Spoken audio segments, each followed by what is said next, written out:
Andriu, tai kaip ir ryte kalbėjot, rezultatai pagerėjo. Sportininkų prisitaikėt, prisiadaptavot prie to sektoriaus? Kaip matot, tai aš tai ne.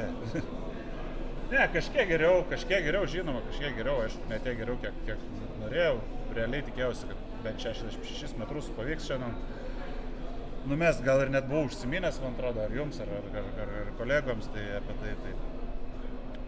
Per apšilimą, lipdamas iš sektoriaus, vieną metimą, iškabinau ant linijos tiesiai 65, bet per varžybos taip nemesi, tai aišku, atsargiau, paskui jau bandžiau stipriau, geriau kažką, bet, yra kaip yra, šiam šeši nebūtų labai ir išgelbė, kažkokios naudos didelės Lietuvai nebūtų atnešę, man asmeniškai būtų tik tai daugiau to tokio, kaip sakyt, mažiau galvos nuleidimo.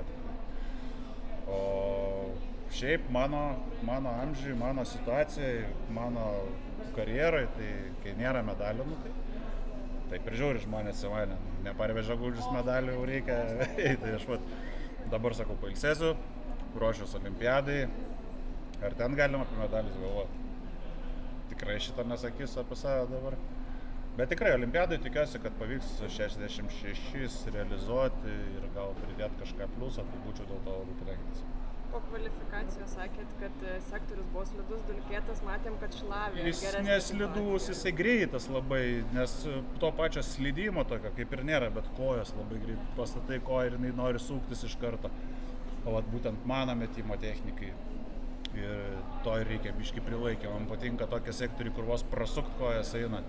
Tada aš tenai, jaučiuosi kaip žuvis vandenyje, aš jaučiuosi savo rogėse, tad man patinka ir tada aš galiu tas rezultatus daryti.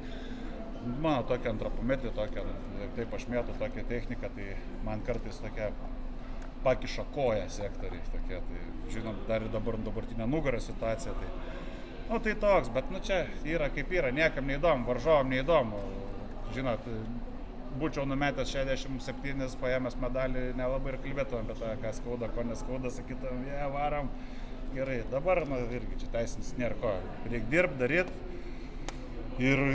ir noriu, kad šitą maikę su šitų herbu olimpiadą irgi finalę, kad būtų mano maikė šitą ir gal ir Mykolo maikė ir dar linkiu Martynui pakliūti į olimpinės žaidynės.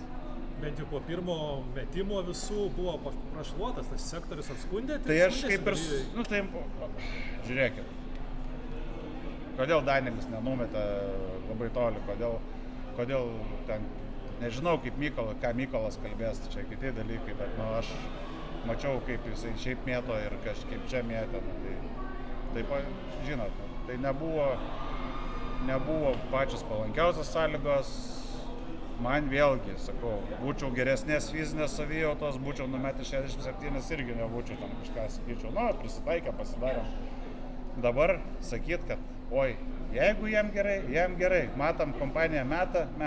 Ar galėjo būti taip tolesni rezultatai? Taip, tai galėjo būti. Prie geresnių sąlygų, tai manau, būtų tikrai vyrai mėtę virš 70 ir sakytumėm, kad geriausias pasaulio, geriausias istorijoje Europos čempionatas. Tai matom, kokia ta situacija, o jau, žinot, ne man spręsti, kaip čia kam patogiau, aš galiu pasakyti tik tai, kaip man yra. Po kvalifikacijos sakėt, kad eisit miegot ramiai ir atsikėlę sužinosit, ar patekot ar ne į finalą, ar tikrai taip ir buvo, ar palaukit? Ne, dar autobusą sužinojau, važiuodamas į viešbutį. Aš realiai taip ir tikėjausi, kaip ir sakiau, 80%, nes mačiau situacijas, mačiau sąlygas, mačiau, kaip yra sunku, iš tikrųjų, ten tas ryte toksai, visi su to ir sektorius, bet dabar kaip visai geresnės situacijos vakare, bet ryte ir sektorius, ir tas ankstyvas rytas, ir nesupranti, ir čia galvoji, kaip vakare bus, kaip kas. Matėt, kaip visi mėtė, matėt, kaip sumetė, matėt, su kokiais asmeniniais rezultatais atvažiavo ir kad su 61 metrų pakliūti finalą Europos čempionatam, tai seniai buvo. Tai ką, grįžau, pamiegojau, pažiūrėjęs kelintas. Atsikėliau, žinoma, ir matom, kad geriau, aišku, su vaistais, bet tas geriau nepakankamai gerai. Rytoj dar atrodo lieka Romoje, kokie planai, ką pamatyti, ką veiksit? Nieko, tikrai nieko, rytoj viskas, ilsiuosi, tikrai niekur nevarinėsiu, niekur nežiūrinėsiu, lauksiu kelionės namo, grįžtu namo, atsigaunu, kimbu į darbus ir ruošiuosi olimpiniam žaidynėm.